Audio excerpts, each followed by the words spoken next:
government has formally protested Panama's takeover of two Panama Canals terminals previously operated by Hutchison Ports, Panama Ports Company.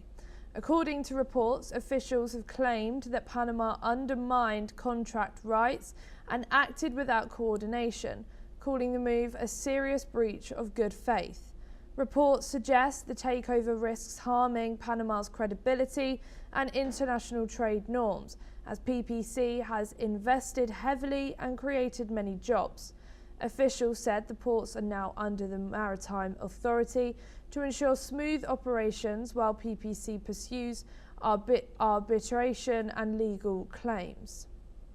We are now being joined by retired Major General Sadaka G, who's a senior geopolitical and strategic defence expert, who's joining us from Jaipur. Thank you for joining us here today on NewsX. Well, thank you. In what ways could Panama's court ruling and subsequent takeover impact international investor confidence in long-term infrastructure contracts? Yeah, excellent question. And all I would say, firstly, good afternoon to Ellie, and thank you for inviting to your show. One needs to understand the dynamics as prevailing in the Panama. It is to be understood that Panama once upon a time used to be a part of Colombia, and it seceded from Colombia long back. USA came into its sovereign dominance in 1903. Gunboat diplomacy, it dominated the entire geopolitics of this region, and there was resistance from the Panamanians because they did not like their sovereignty being challenged by USA.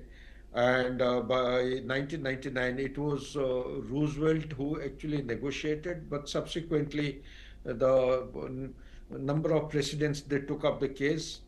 I think Jimmy Carter played a very important role, and finally it was handed over back to the Panama in 1999. So what is the issue? The issue is actually related to strategic rivalry between China and USA. Why China? China has actually penetrated into entire Latin America and also this portion, Nicaragua, Panama, all these countries, the Central American countries. So how does it matter? It matters because there has been a drought experienced in this sector for past more than 2 decades, because the drought, the water flow and the water level has been actually receding, because of which the cost of transition or transiting ships and the vessels have been going up, and the charges have actually become exorbitant. Now USA, by virtue of its old allegiance and its dominance in the region, has been claiming that its vessels are being charged out of proportion and very exorbitant rates, and comparatively it is being claimed that it is much more than what the Chinese vessels are being charged. So by and by, the China also has dominated. There are 2 ports where the Chinese company presently is actually running the entire and controlling the ports. And by virtue of this Chinese company controlling, the court judgment has actually put an embargo on the port, because they have been told that they have to pack the bag and go back. So under these circumstances, Donald Trump has been claiming that they must get back. It was a blunder, historical blunder, when they gave it back to Panama in 1999. So this backdrop has to be understood to answer your question.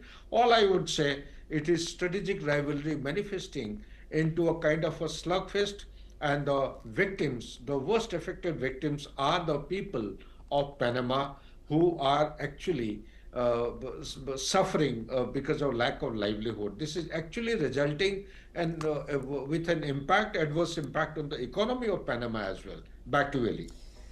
Thank you, Major General Sadaka G, but please don't go too far, as I'll be back